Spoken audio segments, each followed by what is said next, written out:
ತನಗೆ ತಾನೇ ಚಾಟಿ ಬೀಸಿಕೊಂಡು ತಮಿಳುನಾಡಿನಲ್ಲಿ ಬಿಜೆಪಿಯನ್ನು ಅಧಿಕಾರಕ್ಕೆ ತರೋಕೆ ಅಣ್ಣಾಮಲೈಗೆ ಸಾಧ್ಯನಾ?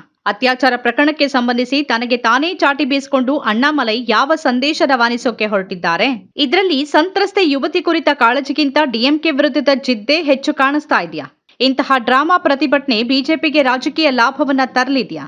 ಅಣ್ಣಾ ವಿಶ್ವವಿದ್ಯಾನಿಲಯದ ವಿದ್ಯಾರ್ಥಿನಿ ಮೇಲಿನ ಅತ್ಯಾಚಾರ ಪ್ರಕರಣದ ಹಿನ್ನೆಲೆಯಲ್ಲಿ ತಮಿಳುನಾಡು ಸರ್ಕಾರದ ವಿರುದ್ಧ ಬಿಜೆಪಿ ರಾಜ್ಯ ಘಟಕದ ಅಧ್ಯಕ್ಷ ಕೆ ಅಣ್ಣಾಮಲೈ ಸ್ವತಃ ಚಾಟಿಯಿಂದ ಹೊಡೆದುಕೊಂಡು ಪ್ರತಿಭಟನೆ ನಡೆಸಿದ್ದಾರೆ. ವಿವಿಯಲ್ಲಿ ನಡೆದಿರುವ ಅತ್ಯಾಚಾರ ಪ್ರಕರಣ ಅತ್ಯಂತ ಕಳವಳಕಾರಿ ಮತ್ತು ಖಂಡನೀಯ.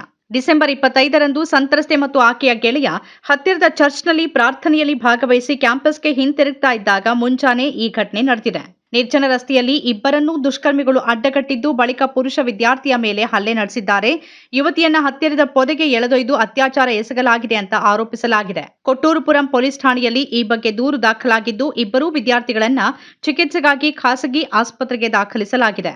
ಹಿರಿಯ ಪೊಲೀಸ್ ಅಧಿಕಾರಿಗಳು ತಕ್ಷಣ ಸ್ಥಳಕ್ಕೆ ಧಾವಿಸಿ ಪರಿಶೀಲನೆ ನಡೆಸಿದ್ದಾರೆ. ಒಬ್ಬ ಆರೋಪಿಯನ್ನ ಬಂಧಿಸಲಾಗಿದ್ದು ಮತ್ತೋರ್ವ ಆರೋಪಿಯ ಬಂಧನಕ್ಕೆ ಬಲೆ ಬೀಸಲಾಗಿದೆ ಅಂತ ಮೂಲಗಳು ತಿಳಿಸಿವೆ. ಸಂತ್ರಸ್ತೆ ಮತ್ತು ಆಕೆಯ ಸ್ನೇಹಿತನಿಂದ ಘಟನೆ ಬಗ್ಗೆ ಮಾಹಿತಿ ಪಡೆಯಲಾಗಿದ್ದು ತನಿಖೆ ನಡೀತಿದೆ ಅಂತ ಪೊಲೀಸ್ ಮೂಲಗಳು ತಿಳಿಸಿವೆ. ಚೆನ್ನೈನ ಹೃದಯ ಭಾಗದಲ್ಲಿ ನಡೆದ ಈ ಘಟನೆ ರಾಜ್ಯಾದ್ಯಂತ ಆಘಾತ ಮೂಡಿಸಿದೆ. ಘಟನೆಯನ್ನ ಖಂಡಿಸಿ ವಿದ್ಯಾರ್ಥಿಗಳು ಪ್ರತಿಭಟನೆ ನಡೆಸಿದ್ದಾರೆ. ಈ ನಡುವೆ ಆರೋಪಿಗಳನ್ನ ತಕ್ಷಣ ಬಂಧಿಸುವಂತೆ ಒತ್ತಾಯಿಸಿದ ತಮಿಳುನಾಡು ಘಟಕದ ಬಿಜೆಪಿ ಅಧ್ಯಕ್ಷ ಕೆ ಅಣ್ಣಾಮಲೈ ಡಿಎಂಕೆ ಸರ್ಕಾರದ ಅಡಿಯಲ್ಲಿ ತಮಿಳುನಾಡು ಕಾನೂನು ಬಾಹಿರ ಚಟುವಟಿಕೆಗಳ ತಾಣವಾಗಿ ಮಾರ್ಪಟ್ಟಿದೆ ಮತ್ತು ಅಪರಾಧಿಗಳ ಸ್ವರ್ಗವಾಗಿದೆ ಅಂತ ಆರೋಪಿಸಿದ್ದಾರೆ. ಪ್ರತಿಪಕ್ಷಗಳನ್ನ ಹಣಿಯೋಕೆ ಸರ್ಕಾರ ಪೊಲೀಸರನ್ನ ಬಳಸ್ತಾ ಇದ್ದು ಮಹಿಳೆಯರು ರಾಜ್ಯದಲ್ಲಿ ಸುರಕ್ಷಿತವಾಗಿಲ್ಲ ಅಂತ ಅವರು ಹೇಳಿದ್ದಾರೆ.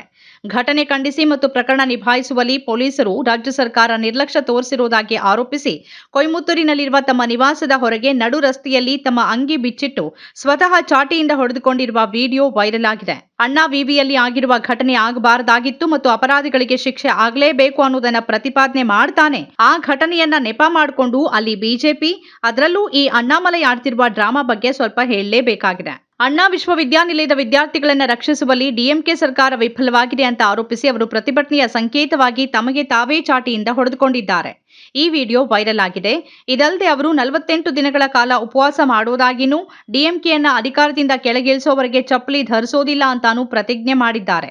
ಸುದ್ದಿಗೋಷ್ಠಿಯನ್ನು ಉದ್ದೇಶಿಸಿ ಮಾತಾಡಿದ ಅವರು ತಮ್ಮ ಬೂಟುಗಳನ್ನು ತೆಗೆದು ಎಂಕೆ ಸ್ಟಾಲಿನ್ ನೇತೃತ್ವದ ಡಿಎಂಕೆ ಸರ್ಕಾರವನ್ನ ಅಧಿಕಾರದಿಂದ ಕಿತ್ತೊಗೆಯುವವರೆಗೆ ಬರಿಗಾಲಿನಲ್ಲಿ ನಡೆಯೋದಾಗಿ ಪ್ರತಿಜ್ಞೆ ಮಾಡಿದ್ದಾರೆ. ಅವರು ಅರೆಬೆತ್ತಲಿಯಾಗಿ ಚಾಟಿಯಿಂದ ಹೊಡೆದುಕೊಳ್ಳೋದು, ಕಡೆಗವರ ಬೆಂಬಲಿಗರು ಬಂದು ಅವರನ್ನ ಗಟ್ಟಿಯಾಗಿ ಹಿಡ್ಕೊಂಡು ಚಾಟಿ ಏಟನ್ನ ಹೊಡೆದುಕೊಳ್ಳದಂತೆ ತಡೆಯೋದು, ಈ ಡ್ರಾಮಾವನ್ನ ವಿಡಿಯೋದಲ್ಲಿ ನೋಡಿ ಜನ ಆನಂದಿಸ್ತಾ ಇದ್ದಾರೆ. ಪೊಲೀಸ್ ಇಲಾಖೆಯ ಈ ಮಾಜಿ ಸಿಂಗಂ ತಮಿಳುನಾಡು ಬಿಜೆಪಿ ಅಧ್ಯಕ್ಷ ಹುದ್ದೆಗೇರಿದ ಬಳಿಕ ಏನಾಗಿದ್ದಾರೆ ಅನ್ನೋದು ಎಲ್ರಿಗೂ ಗೊತ್ತಿರೋ ವಿಚಾರನೇ ಆಗಿದೆ. ಅವರನ್ನ ಪಕ್ಷಾಧ್ಯಕ್ಷ ಹುದ್ದೆಯಲ್ಲಿ ಕೂರಿಸಿದ್ದ ಬಿಜೆಪಿ ನಾಯಕರು ಆಮೇಲೆ ಪಕ್ಷದೊಳಗೆ ಅವರ ವಿರುದ್ಧ ಎದ್ದ ಅಸಮಾಧಾನಗಳನ್ನು ನೋಡಬೇಕಾಯ್ತು.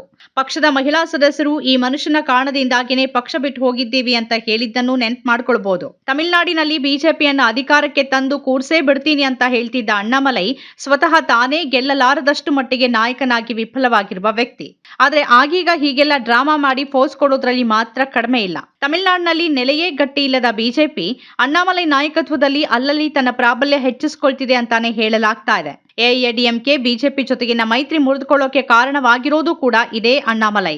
ಅಣ್ಣಾಮಲೈ ಪ್ರತಿಷ್ಠೆಯಿಂದಾಗಿ ಅಹಂಕಾರದ ಮಾತುಗಳಿಂದಾಗಿ ಬಿಜೆಪಿಯ ದೆಹಲಿ ನಾಯಕರ ಕಣ್ಣಿಗೆ ತಾವೊಬ್ಬ ದೊಡ್ಡ ಮತ್ತು ಫೈರ್ ಬ್ರ್ಯಾಂಡ್ ನಾಯಕನಂತೆ ಕಾಣಿಸಿಕೊಳ್ಬೇಕು ಅನ್ನೋ ಅಣ್ಣಾಮಲೈ ಆಸೆಯಿಂದಾಗಿ ತಮಿಳುನಾಡಿನಲ್ಲಿ ಪಕ್ಷದೊಳಗೆ ಸರ್ವಾಧಿಕಾರಿ ಧೋರಣೆ ಇದೆ ಎನ್ನಲಾಗುತ್ತೆ. ಅಣ್ಣಾಮಲೈ ಉತ್ತರದ ರಾಜ್ಯಗಳಲ್ಲಿನ ಬಿಜೆಪಿ ನಾಯಕರಂತೆ ತೀವ್ರ ಹಿಂದುತ್ವ ಮತ್ತು ಸನಾತನ ಅಂತೆಲ್ಲ ಹೊರಟಿದ್ದು ಒಂದ್ ಕಡೆಯಾದ್ರೆ ತಮಿಳುನಾಡಿನಲ್ಲಿನ ಮೈತ್ರಿ ಪಕ್ಷವಾಗಿದ್ದ ಎಐಎಡಿಎಂಕೆಯ ಈಗಿನ ನಾಯಕರನ್ನ ಜರಿತಾ ಇದ್ದಿದ್ದು ಮಾತ್ರವಲ್ಲ, ದಿವಂಗತ ನಾಯಕರನ್ನೂ ಮತ್ತೆ ಮತ್ತೆ ಟೀಕಿಸ್ತಾ ಇದ್ದಿದ್ದು ತೀವ್ರ ಆಕ್ರೋಶಕ್ಕೆ ಕಾರಣವಾಗಿತ್ತು. ಅಣ್ಣಾಮಲೈ ಬಿಜೆಪಿ ಸೇರ್ಪಡೆ ಆಗ್ತಾ ಇದ್ದಂತೆಯೇ ಉಪಾಧ್ಯಕ್ಷನ ಸ್ಥಾನ ದೊರಕಿತ್ತು. ಕೆಲವೇ ತಿಂಗಳಲ್ಲಿ ಅಧ್ಯಕ್ಷರನ್ನಾಗಿ ನೇಮಿಸಲಾಯಿತು. ಅದು ಪಕ್ಷದ ಒಳಗಿನವರ ಅಸಮಾಧಾನಕ್ಕೆ ಕಾರಣವಾಗಿದ್ದು ಒಂದ್ ಕಡೆಯಾದ್ರೆ ಅಣ್ಣಾಮಲೈ ತನ್ನ ಸಹೋದ್ಯೋಗಿಗಳನ್ನ ಗೌರವಯುತವಾಗಿ ನಡೆಸಿಕೊಳ್ತಿಲ್ಲ, ಪಕ್ಷದಲ್ಲಿ ಹಿರಿಯರನ್ನ ಪಕ್ಷಕ್ಕಾಗಿ ದುಡಿದವರನ್ನ ಕಡೆಗಣಿಸುತ್ತಿದ್ದಾರೆ ಅನ್ನೋ ಆರೋಪ ಕೂಡ ಮತ್ತೊಂದು ಕಡೆ ಕೇಳಿ ಬಂದಿತ್ತು. ಅದಾದ ಬಳಿಕ 2023ರ ಜನವರಿಯಲ್ಲಿ ನಟಿ ಗಾಯತ್ರಿ ರಘುರಾಮ್ ಬಿಜೆಪಿಯಿಂದ ಹೊರಬಂದಿದ್ರು. ಅಣ್ಣಾಮಲೈ ಇರುವ ಬಿಜೆಪಿಯಲ್ಲಿ ಮಹಿಳೆಯರಿಗೆ ಸುರಕ್ಷತೆ ಇಲ್ಲ ಅಂತ ಅವರು ಆರೋಪಿಸಿದ್ರು. ಅದೇ ವರ್ಷ ಮಾರ್ಚ್ನಲ್ಲಿ ಸುಮಾರು 15ಕ್ಕೂ ಹೆಚ್ಚು ಮುಖಂಡರು ಸಾಮೂಹಿಕವಾಗಿ ಪಕ್ಷ ತೊರೆದು ಎಐಎಡಿಎಂಕೆ ಸೇರಿದ್ದು ತೀವ್ರ ಗೊಂದಲಕ್ಕೆ ಎಡೆ ಮಾಡಿಕೊಟ್ಟಿತ್ತು. ಅಣ್ಣಾಮಲೈ ವಿರುದ್ಧ ರಾಜ್ಯ ಬಿಜೆಪಿಯಲ್ಲಿ ಅಸಮಾಧಾನ ಹೆಚ್ಚಿದ ಪರಿಣಾಮವಾಗಿ ಹಿರಿಯ ನಾಯಕರು ಸೇರಿ ಹಲವರು ಬಿಜೆಪಿ ತೊರೆದು ಎಐಎಡಿಎಂಕೆ ಸೇರತೊಡಗಿದ್ರು. ಅಣ್ಣಾಮಲೈ ತಮ್ಮನ್ನ ಮಾಜಿ ಮುಖ್ಯಮಂತ್ರಿಗಳಾದ ಜಯಲಲಿತಾ ಮತ್ತು ಕರುಣಾನಿಧಿ ಅವರೊಂದಿಗೆ ಹೋಲಿಸಿಕೊಂಡಿದ್ದು ಎಐಎಡಿಎಂಕೆ ನಾಯಕರನ್ನ ಕೆರಳಿಸಿತ್ತು.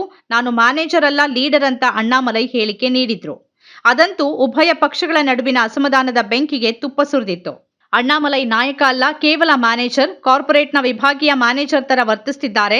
ಆದರೆ ಜಯಲಲಿತಾ ಹಾಗೂ ಕರುಣಾನಿಧಿ ಅವರು ರಾಜ್ಯದ 1.5 ಕೋಟಿ ಜನರಿಂದ ಚುನಾಯಿತರಾಗಿದ್ದ ನಾಯಕರು ಅಂತ ಎಐಎಡಿಎಂಕೆ ನಾಯಕ ಕೋವೈ ಸತ್ಯನ್ ಆಗ ಅಣ್ಣಾಮಲೈ ವಿರುದ್ಧ ಹರಿಹಾಯ್ದಿದ್ರು. ಅಂತಹ ಸ್ವಯಂ ಘೋಷಿತ ಲೀಡರ್ ಆಗಿರುವ ಅಣ್ಣಾಮಲೈ ಈ ಮೊದಲು ಯಾರ್ಯಾರೋ ಮಾತಿನ ಚಾಟಿಯೇಟು ಕೊಟ್ಟರೂ ಬುದ್ಧಿ ಕಲ್ತವರೇನಲ್ಲ. ಈಗ ಸ್ವತಃ ಚಾಟಿಯೇಟು ಹೊಡೆದುಕೊಂಡಿದ್ದಾರೆ. ಅಣ್ಣಾ ವಿವಿಯಲ್ಲಿನ ಘಟನೆ ಬಗೆಗಿನ ಕಳವಳಕ್ಕಿಂತಲೂ ಅವರಿಗೆ ಡಿಎಂಕೆ ಸರ್ಕಾರವನ್ನ ಇಳಿಸುವ ಬಗೆಗಿನ ಚಿಂತೆನೇ ಹೆಚ್ಚು ಅನ್ನೋದು ಸ್ಪಷ್ಟವೇ ಇದೆ. ಈ ನಾಟಕಕ್ಕಾಗಿ ಅವರು ಅಣ್ಣಾ ವಿವಿ ಘಟನೆಯನ್ನ ಬಳಸ್ಕೊಳ್ಳೋಕೆ ರಾಜಕಾರಣ ಮಾಡುವುದು ಬೇಕಿರಲಿಲ್ಲ. ಮತ್ತೂ ಒಂದು ವಿಚಾರ, ಈಗಾಗಲೇ ಬೆಲೆ ಏರಿಕೆಯಿಂದಾಗಿ ಬಡವರು, ಜನಸಾಮಾನ್ಯರು ಕೊಳ್ಳೋದನ್ನೇ ನಿಲ್ಲಿಸಿದ್ದಾರೆ. ದೇಶದ ಆರ್ಥಿಕತೆಗೆ ಹೊಡೆತ ಬಿದ್ದಿದೆ. ಹೀಗಿರುವಾಗ ಬಿಜೆಪಿಯವರೇ ಆಗಿರುವ ಬಂಗಲೆಯಲ್ಲಿ ನೆಲೆಸಿರುವ ಅಣ್ಣಾಮಲೈ ಥರದವರೇ ಹೀಗೆ ಚಪ್ಪಲಿ ಅಂಗಿಯನ್ನೆಲ್ಲ ಧರಿಸೋದನ್ನ ಬಿಟ್ಟು ನಡುಬೀದಿಯಲ್ಲಿ ಬರಿಗಾಲಲ್ಲಿ ಅರೆಬೆತ್ತಲಾಗಿ ಓಡಾಡ್ಕೊಂಡಿದ್ರೆ ಹುಚ್ಚಾಟವಾಗಿ ಕಾಣಿಸುತ್ತೆ. ಅಲ್ಲದೆ ಅಂತಹ ವಸ್ತುಗಳನ್ನೆಲ್ಲ ಅವರೇ ಖರೀದಿ ಮಾಡೋದನ್ನ ನಿಲ್ಲಿಸ್ಬಿಟ್ರೆ ಅವರದ್ದೇ ಮೋದಿ ಸರ್ಕಾರ ದೇಶವನ್ನ ಜಗತ್ತಿನ 3ನೇ ಆರ್ಥಿಕತೆಗೆ ಮುಟ್ಸೋದಾದ್ರೂ ಹೇಗೆ? ನಮ್ಮ ಕಾರ್ಯಕ್ರಮಗಳನ್ನ ನೀವು ನೋಡ್ತಾ ಇದ್ರೆ ನಮ್ಮ ಚಾನೆಲ್ ಅನ್ನ ಸಬ್ಸ್ಕ್ರೈಬ್ ಮಾಡಿ, ಪಕ್ಕದ ಬೆಲ್ ಐಕಾನ್ ಒತ್ತಿ ನಮ್ಮನ್ನ ಬೆಂಬಲಿಸಿ.